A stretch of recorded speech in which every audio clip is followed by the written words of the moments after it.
Hello मारी channel में तमारुं स्वागत है। तो आज बनावीशुं आपणे पफ समोसा जे पार्टी सेक्स माटे एकदम परफेक्ट है।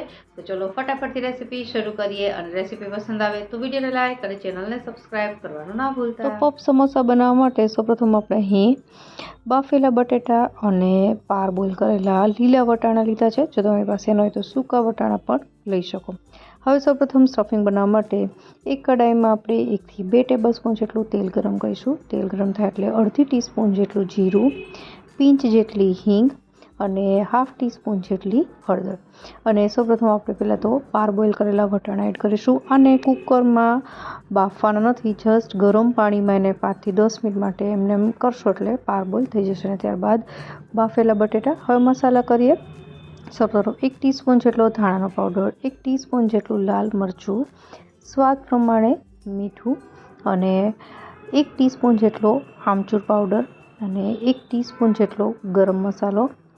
હવે આ બધી જ વસ્તુને આપણે મેશરની મદદથી મેશ કરવાની છે અને આ રીતે આપણે બધા જ મસાલા મિક્સ કરી લેશું। જ્યારે પણ તમે પફ સમોસા બનાવો ત્યારે ખટાશ માટે આમચૂર પાવડર જ વાપરવો।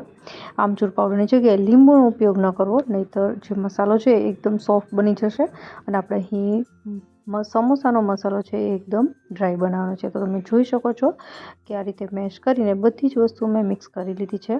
તો આપણો આ મસાલો રેડી થઈ ગયો છે। હવે આપણે ગેસ બંધ કરી દઈશું અને ત્યારબાદ આ મસાલાને એકદમ ઠંડો કરી લેવાનો છે અને જ્યાં સુધી એ ઠંડો થાય છે ત્યાં સુધીમાં આપણે પફ સમોસા બનાવવા માટેનો લોટ બાંધી લેશું। તો એની માટે અહીં 1 કપ જેટલો મેં મેંદાનો લોટ લીધો છે અને 1 કપ સામે 1/4 કપ જેટલો ચોખાનો લોટ, જે સમોસાનો ઉપરના પણ એકદમ ક્રિસ્પી બનાવશે। જો એ ન હોય તો કોર્નફ્લોર પણ એડ કરી શકાય।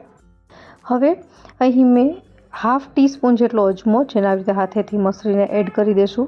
ત્યારબાદ અહીં તેલનું મોણ એડ કરવાનું છે, જે 1 ટેબલસ્પૂન જેટલું છે અને સ્વાદ પ્રમાણે મીઠું।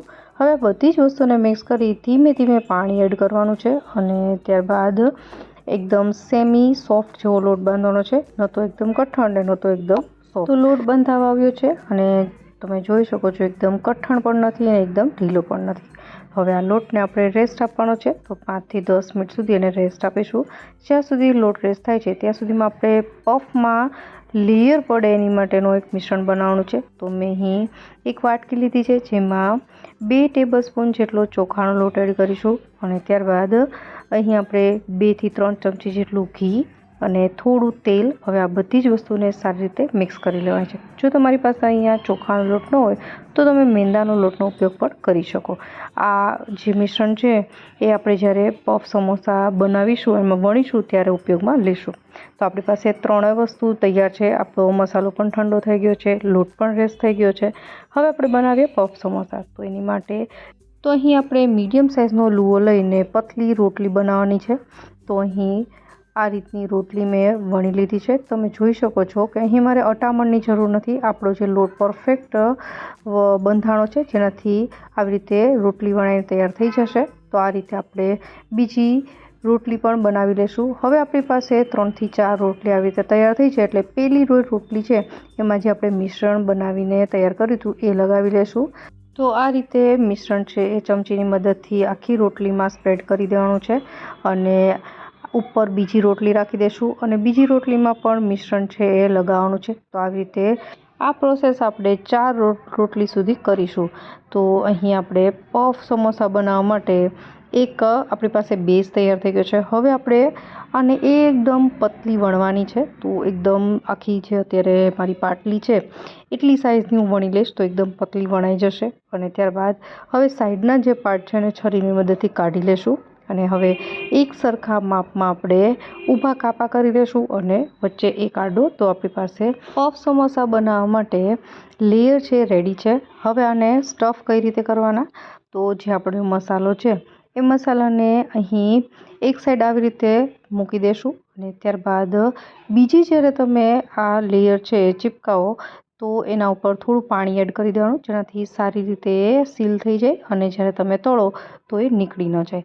તો આ રીતે મેં પહેલું સમોસું છે બનાવીને તૈયાર કરી લીધું છે. આ રીતે આપણે બધા જ સમોસા બનાવી લેશું અને હું અહીં કાંટા ચમચીની મદદથી આ રીતે કરી રહી છું, જેનાથી એક ડિઝાઇન પણ પડશે અને જે સમોસું છે એકદમ સરસ રીતે પેક થઈ જશે. તો આ રીતે બધા જ સમોસા રેડી કરી લેશું. હવે અહીં આ સમોસાને આપણે તળવાના છે. તો તળવા માટે મેં તેલ પહેલેથી જ ગરમ કરવા માટે રાખી દીધું હતું. તો તેલ અહીં મીડિયમ ગેસની ફ્લેમ પર જ ગરમ કરવાનું છે અને સમોસાને તળવાના પણ લો ટુ મીડિયમ ગેસની ફ્લેમ પર છે. હાઈ ગેસની ફ્લેમ પર ન તળતા, નહીંતર જે એમાં લેયર છે અલગ અલગ એ કાચા રહી જશે. તો અહીં એકદમ લો ગેસની ફ્લેમ પર આપણે સમોસાને આરામથી તળીશું. એક બેચ તળાતા લો ગેસની ફ્લેમ પર 8 થી 10 મિનિટ જેવો સમય થશે અને તમે જોઈ શકો છો ધીમે ધીમે લેયર છે અલગ પડવા લાગ્યા છે. તો બસ આ રીતે એકદમ ગોલ્ડન બ્રાઉન જેવા થાય ત્યાં સુધી એને તળવાના છે.